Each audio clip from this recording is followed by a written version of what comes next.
Guys, welcome back to my channel. Thank you for stopping by here. If this is your first time, you are welcome. Yes, my name is Jola Oluwa Owotomo. I film from Osun State, Nigeria, and my channel is about faith, Christian lifestyle, and some medical school chronicles. In today's video, I will be explaining how to get into a Nigerian medical school, and I'll also be sharing how I got into medical school miraculously. Because the Bible says we overcame by the blood of the Lamb, by the word of our testimonies. So let's just jump right into it. If you are a young girl, a young boy out there, a middle age class, any age, and you intend on studying medicine in a Nigerian medical school, the first criteria is you must have a WASEC result, that is a secondary school leaving certificate. WAEC is a West African examination body that governs the Anglophone region, and it's an exam that tests your knowledge and also certifies your completion of your 6-year course in your secondary school. So you have to have that first, and you must have a minimum of 5 credits. Then after then you are qualified to put in for JAMB. JAMB is the Joint Admission Matriculation Board, and it's for each school in Nigeria. It's an exam that tests your ability on how much you know, and you put in for the exam, and the exam is called over 400. So you put in for the JAMB. But if you are in your final year in secondary school, you are most likely going to write your JAMB before you write your WASEC exam, that your WAEC exam.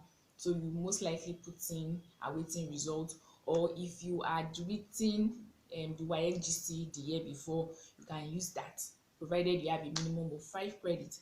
So that is the first and second criteria. Then if you want medicine, you have to aim high, you have to work hard, because the course is very competitive, highly competitive, and thousands of students want to study medicine. So, and you must have at least 260 and above. Yes, like all things being equal, if you want to study medicine, so you can have higher than that. There are several people that have high score and they got the course of their choice, so you have to have that first. Then after then you put in for the post-UTME of that school that you want to write, like the school you want to study in. So you put in for the post-UTME of that school after you've had your WASEC result and your JAMB result. Then you put in for the post-UTME of this school. Then if you meet with the cutoff mark, like if you get the cutoff mark, you are going to be considered for the admission. Yeah, let me not say because a lot of things are happening then. So people get the cutoff mark and still don't get admitted. That one is a spiritual case. So once you get the cutoff mark, you should be admitted, and that is the normal. Should I say normal? Yes, is the like the usual route that everyone goes through to get admission into medicine in a Nigerian federal institution, and also private schools, private universities in Nigeria. Then the second one is the pre-degree route. Pre-degree is a 9-month course that you take when you don't get the course of your choice, but you still want to pursue the course of your choice. So you go through a 9-month course. For my school, it's not too far from the university, like the main campus. So you take a 9-month course, you go for the entrance exam first. Then if you get the cutoff mark, like everything has a cutoff mark, so if you get the cutoff mark, you are admitted to go through the 9-month course. And during the 9-month course, you also have to put in for JAMB again. Yes, you have to put in for JAMB again, and the criteria, then you write 2 tests, then 1 final exam. Then after everything, the cutoff mark is also released, and if you meet up with the cutoff mark, you are going to be admitted. Yes. So, but the only added advantage I think this pedigree has is that the cutoff for a normal jam bite is 200. For to be admitted into the university is 200, but for a pre-degree student in my school, if you have 180 and above, you are going to be considered for admission. Then the cutoff, then the final exam there is, I think you must have 60%. Yes, you must have 60% to be considered for admission. But if you want medicine, you have to aim high. I've always said that because the course is highly competitive, so you should think of 78, 79, 80%, like that, all things being equal. Then the third route is through A-level program, which is JUPEB, which is what I did. So let me just share my little story with you guys. So after I left secondary school, no, while I was in my final year in secondary school, I put in for JAMB, and yes, I had 224 in JAMB, and that was that was a setback for me because I never expected it coming, and I did not foresee it at all coming because I did my best. Yeah, and I felt God should crown my efforts with success because that is what He says in His word.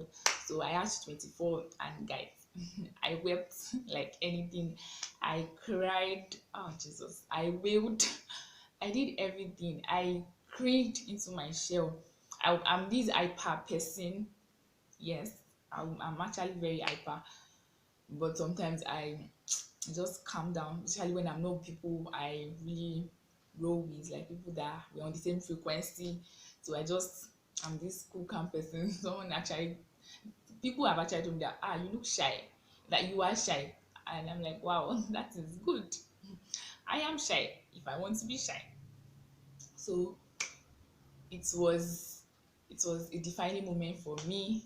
I did not go to school again because I was ashamed, I was scared, I was angry, and it was a bad period for me. But it became a stepping stone.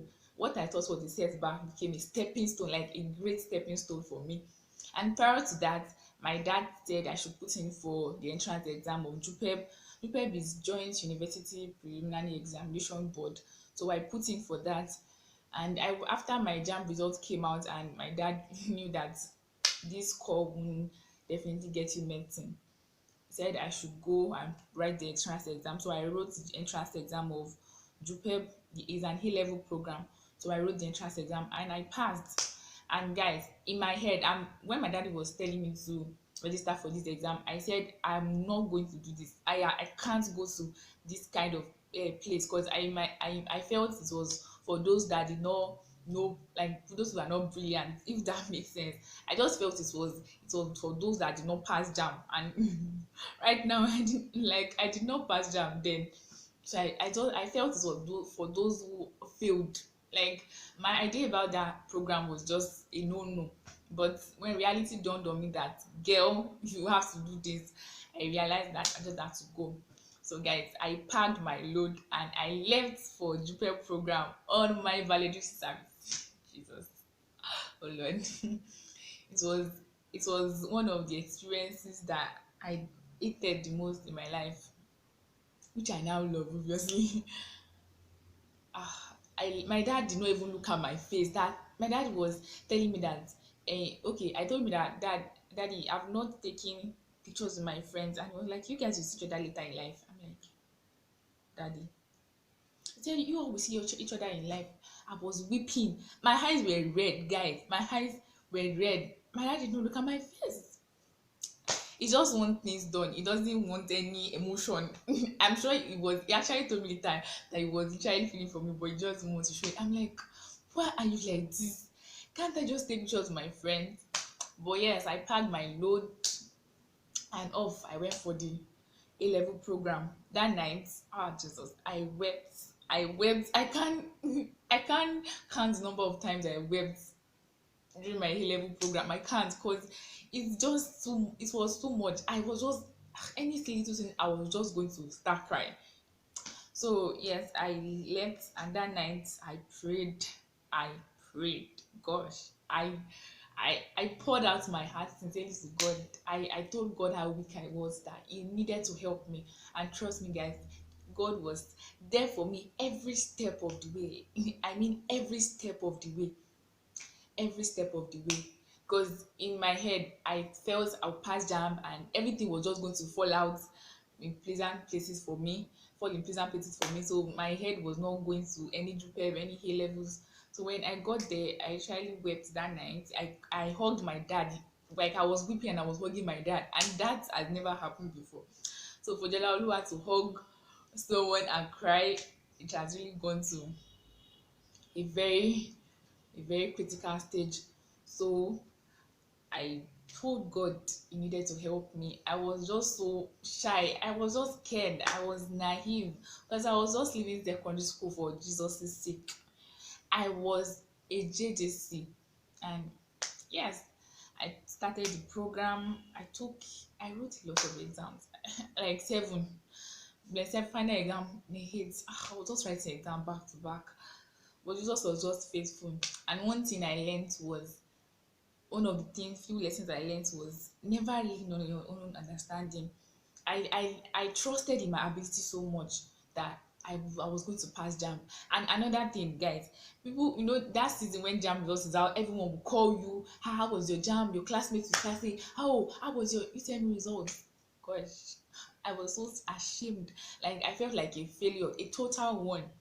And I was shy. I did not go out. I stayed inside, indoor. I was just indoor morning till now night, and I just didn't want to see anyone. I was just ashamed. I felt like a failure. So that was by the way. So when I got to the program, another series started. People started getting admission, and I was in JUPEB E levels doing an 11-month program. People were just saying, I got admission, and I would cry again that God, this is not what I planned for. This is not what I planned for. So after the whole issue, I learned also that God was teaching me resilience. Like I oh God, I harnessed so much resilience. I also learned that during the program, I never give up for once, even when my scores were bad, because I had my moments there. And I never gave up. Like for once, I never thought of quitting. It never crossed my mind. And it was just because God was with me. Because like literally, I could just say, I'm done with this, and I will continue the program. Obviously, I won't want to miss my dad. I won't want to waste my dad's money because he paid a huge amount of money, huge amount of money. So I just didn't give up. Not for once. I never thought of quitting. So I was just continuing. I was just going. I was just passing through. And I want to shout out to my sisters. Gosh, they are my support system. My dad, my mom, like my family members, they are just the realest in this life. My dad came to my A-level program literally every single week. Every Sunday, my dad is around. I do I'm sure all my hostel mates literally knows my dad, because he was always present. And daddy, I thank you so much. I did not take you for granted. I'm so grateful. Even though you didn't let me take pictures with my friends on my VS, I always remember that my dad was just like, he was present. He continually called me. And while I was going to the program, I had a journal. I wrote quite a lot of prayer lists, and trust me, God answered everyone. Like he ticked every boxes of my list, and I'm so grateful to God. So God was teaching me resilience. He was teaching me not to trust in myself too much. He was teaching me to rely on him. That is my only support system. So the final exam came. I did my best. Obviously, I did my best, and the result came out months later. My dad called me that afternoon, and I told him that, Jolaloa, your result is out. You had 14 points. I broke into tears. Guys, I'm about to shock you. I had 14 points, and the cutoff was 15 points. And once you don't have 15 points, you cannot get met. Please, you cannot get met. That was like my world was crumbling down in my face. I felt that was the worst that could ever happen to me. I was crying. My dad had to just rush down. Jolalo, stop crying. God, I I made a video. I made a video that day, and I was trying talking to God. I did not say mean things, but I was just angry, and I was I was just venting on God that God, why would you let this happen? How would this happen? Blah blah blah and blah. So yes, and I didn't put that during my, like, when I was waiting, while I was waiting for my result to come out, I was continually praying. Like, I was soaking prayers. I was investing in prayers. I did that. That was the season I realized midnight prayers, like the key to midnight prayers. I prayed almost every midnight. Every midnight, I was just praying for this result, for my admission, and all. My sister now told me later on that she was not praying for my GPA, like she didn't even care about it. She was just telling God about, God, this girl must just get this admission. This girl must get this admission. So my sister was focusing more on admission, and I was focusing more on results. You see. So when the results came out and I started my moment again, after like a week, I got over it that I knew that I could not help myself. So I started my midnight prayer again. I started praying. I started waiting on God again, that God, you just have to do this. You just have to do this. And few months down the line, November, I think November 11, 2018, someone sent me my portal. Yeah, my someone checked my portal for me and sent me the picture and said, congratulations, you have been admitted. Oh Jesus, guys, people of God, that day I cried again. I'm a cry baby. Yeah, I know.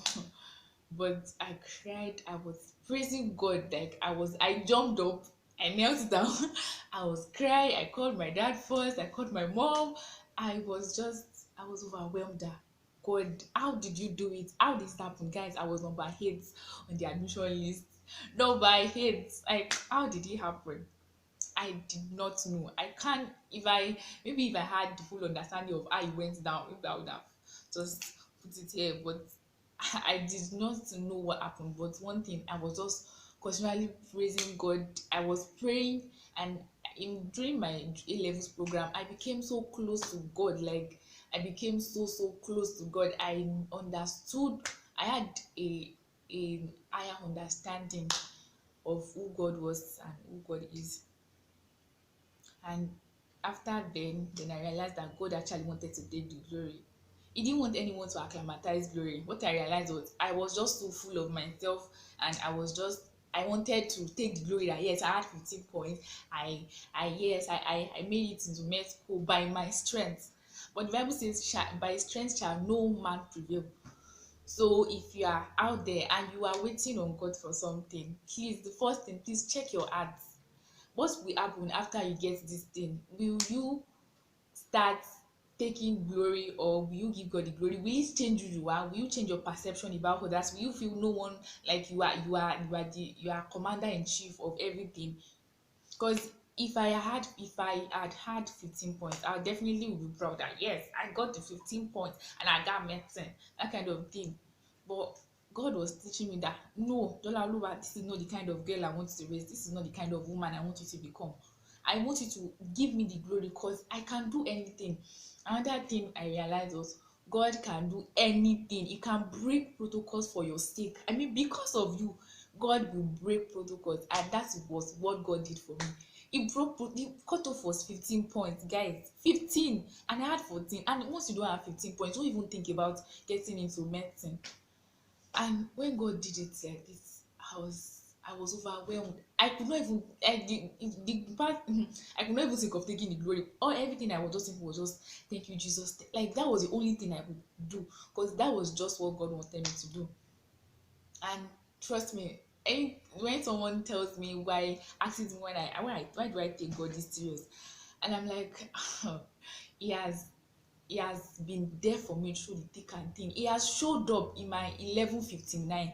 I call God the God of 11:59, because he will show up, and just a minute to disgrace, a minute to shame. He will just show up for you. So if you are trusting God for anything, whether admission, anything, please check your heart first, and be sure that your heart is right with God, that you are going to give God the glory when this thing happens. And since that time, I learned to always give God the glory. Like every time, always give God the glory. And when I resumed, I told one of my friends that, do you know, I'm so grateful that I never went through jam, because there are some experiences that I can't even buy. Like there are some experiences that a normal jambite don't have. Like the experience I had, a normal jambite don't even have it.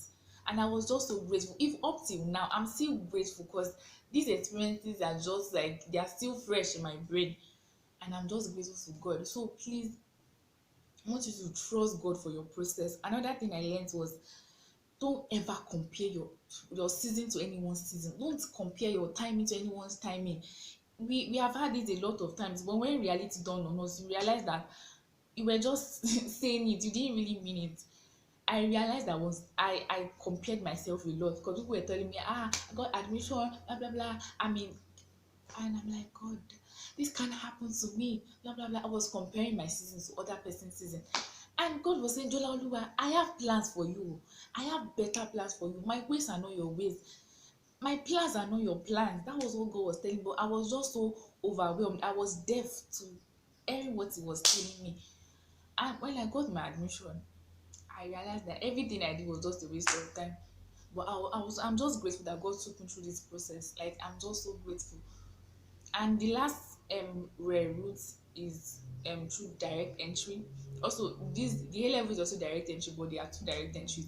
The last one is where you had finished a a degree program in either biochemistry or in microbiology, and you have a minimum of second class upper, and you still want to pursue your dream of becoming a doctor. Then if you apply, then you are likely going to get admitted into medicine. And this brings me to the end of today's video. I hope you all have learned one thing or the other. I hope you have been enlightened. I hope you have been encouraged that delay is not denial. I repeat, delay is not denial. When I was going through my moments, I was, oh God, no one will ever think I even went through this, because when I'm just saying, no one knew that I went through any of this. And when God beautifies you, when God satisfies you, you'll be fully comfortable. You will be happy, you will be full of joy, and you'll be full of gratitude, that God, I thank you. And God will take glory, and no man can acclimatize this glory. No man. It's because it belongs to God. And during my second year, the devil was just trying to do some silly things, and the Holy Spirit gave me something to confront the devil, that devil, you did not give me the admission, so you can't take it from me. You can't.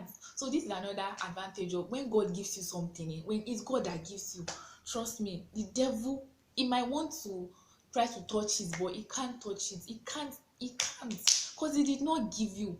So I'll tell the devil, you did not give me this admission, and you can't take it from me. You can't. And I'll tell God that, God, can you pay? I actually like to say can you pay when I'm talking to God. Can you pay? I was the one that got this admission. Can you pay? I had 15 points like this. God, anything that happens, I would have said, it's 15 points I had, but God, I did not put me the merit point. So you have to do something. You have to come through for me. You said you will not put me to shame. So these are the words I hold on to, and they have been life to me. They have been everything I needed to me. I hope you guys enjoyed this video, and I hope you've learned one or two things. So if you are out there, share with your family and friends that wants to gain admission into any Nigerian medical school, and they are having issues, or they are yet to put in for JAMB. I wish them the best. I wish them the best in life, in Jesus' name. And I pray God takes glory over our situation, and He will come true for us in Jesus' name. I've come to the end of this video. Please like, share, and subscribe. And I'll see you guys in my next video. Bye. Yeah.